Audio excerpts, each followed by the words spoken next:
you have shown a remarkable willingness to kind of take the non-consensus view.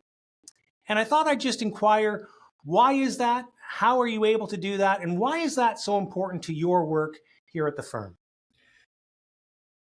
Well, Glenn, I think we have to go back about 20 years, 25 years when banks got into our business and really started to water down the type of intellectual property that we could discuss about.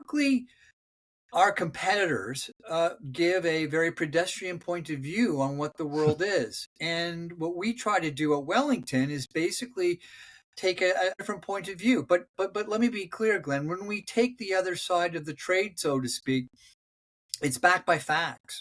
It's backed by economic theory. Unfortunately, Glenn, things are a lot more complicated than many led out to believe. Isn't that true? And so do you think that that is kind of a problem which infects the entire industry? Glenn, I cut my teeth in the States, right? And I can tell you is the perception looking back into Canada is that since the banks have controlled our marketplace, the research, they become lazy. Right? Because there is no competition. And too often the position is filled by a bureaucrat who's more worried about not going against the flow.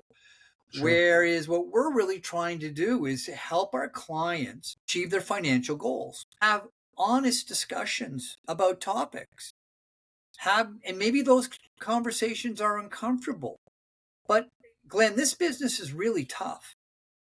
And to position the portfolio correctly, we have to look at all aspects. And so we can talk about these things. And the freedom about being at Wellington is I can talk about these things. If I worked at a bank control, I may not be able to talk as freely as I'm allowed. Now, right?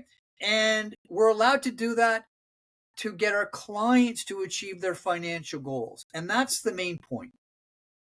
I would totally second that, because I think from my side of the table as well, there's something similar that goes on where there's kind of career risk in diverging too far from kind of the status quo. And so I think that part of my reason for joining here was just the idea of I felt we had an opportunity to do a better job